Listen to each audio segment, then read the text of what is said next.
Hello mga bossing! Kayo po ba mga bossing ko ay nag-iisip ngayon kung ano po mga pwede ninyong gawin mga bossing upang sa ganoon mas higit po kayo na maka-attract ng kaswertehan mga bossing. Basta kapag gagawa ka ng ganito, positive ka lamang, i-mindset nyo na kayo magiging matagumpay. Lahat ng mga pangarap po ninyo mga bossing ko ay matutupad.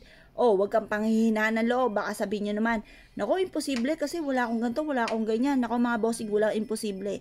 Lalo na kung ikaw po mga bossing ko ay determinado na makamit ang mga pangarap po ninyo sa inyo pong buhay mga bossing. Ngayon po, kasi pag pinanghinaan ka ng loob, ano bang mangyayari? Di ba wala? Kaya laksan nyo lang po loob nyo mga bossing, laban lang tayo sa hamon ng buhay at tuto pa rin natin lahat ang mga pangarap po natin mga bossing. Ngayon po mga bossing, mainam na subukan nyo po ito. Kumuha po kayo mga bossing ko ng bawang. Ngayon po, ang gagawin natin sa bawang, kailangan fresh yung bawang natin. Matigas po talaga mga bossing. Kasi wasa ito'y malambot mga bossing. Ito po, ituyo na. Minsan nakakadaya talaga ang bawang. Sa totoo lang mga bossing. Dati-dati akala ko mga bossing, nasa pitaka ko mga bossing ko ng bawang, ay buo pa. Diyos ko po, nang ito'y pinisil ko, kalambot-lambot na. Yung po pala'y balat lamang ang buo. Pero yung nasa loob niya mga bossing ko ay tuyo na. Kaya kapag po ganun na sitwasyon, itapon nyo na po yan kasi hindi na po yan swerte. Wa-effect na po yan mga bossing, tatawanan na lang yan ng kamalasan mga bossing. Kaya mainam mga bossing ko, lagi tayong aktibo. Kailangan laging fresh po ito. Ngayon pa mga bossing, ang gagawin lang po natin, harap tayo sa may silangan. Kuha na po kayo ng pula na sinulid. Ang pula ay nagtataboy ng kamalasan at nag-a-attract ng pangkalahatang swerte. Ngayon pa mga bossing, kung kayo pipiling po ninyo yung laging minamalas or kung sinuswerte ka man, gusto nyo madagdagan mga bossing ko ang swerte po ninyo kasi ako ganun din. Gusto ko madagdagan mga bossing. Huwag kang susuko mga bossing kasi wasa na kontento ko na sa isang bagay. Yan po mga bossing, stay na yan ganyan. Paano kung may dumating sa inyong pagsubok? Di, wala ka ng ibang bakante mga bossing na panghuhugutan. Kaya kailangan isip ng isip mga bossing at kailangan mas dumami pa ng dumami ang kaswertehan natin mga bossing. Ngayon po mga bossing, gagawin lang po natin. Tutusukin natin itong ating bawang. Ayan, medyo matigas lang po talaga siya mga bossing. Tapos, 3 bawang ang kailangan mga bossing sa ating main door.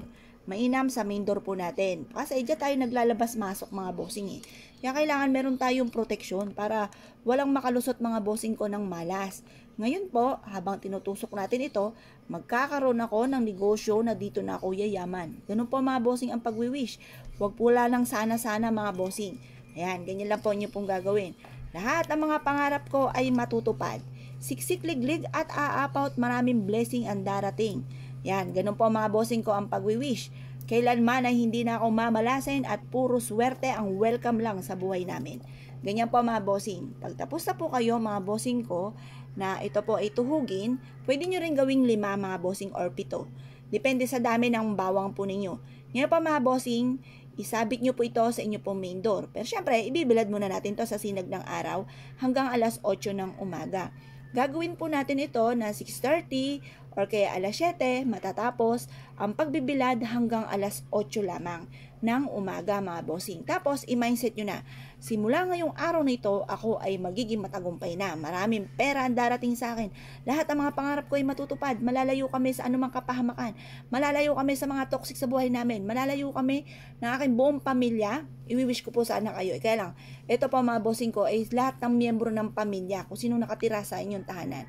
O siya, i-wish nyo na po ang lahat ng nais po ninyo na i-wish mga bossing. Maging ang nanonood nito, yayamat magiging matagumpay sa buhay. Kailangan po mga bossing, positive lang po tayo. Walang imposible sa mga taong hindi sumusuko sa hamon ng buhay mga bossing. Ngayon po mga bossing, isabit nyo na po ito sa inyo pong main door. Pagkatapos mga bossing, siya, positive ka lamang, asahan ang napakaraming blessing na dumating po sa buhay po ninyo. Ngayon po mga bossing ko kayo po naniwala at naisyo po itong gawin, siya, good luck po sa inyo po lahat.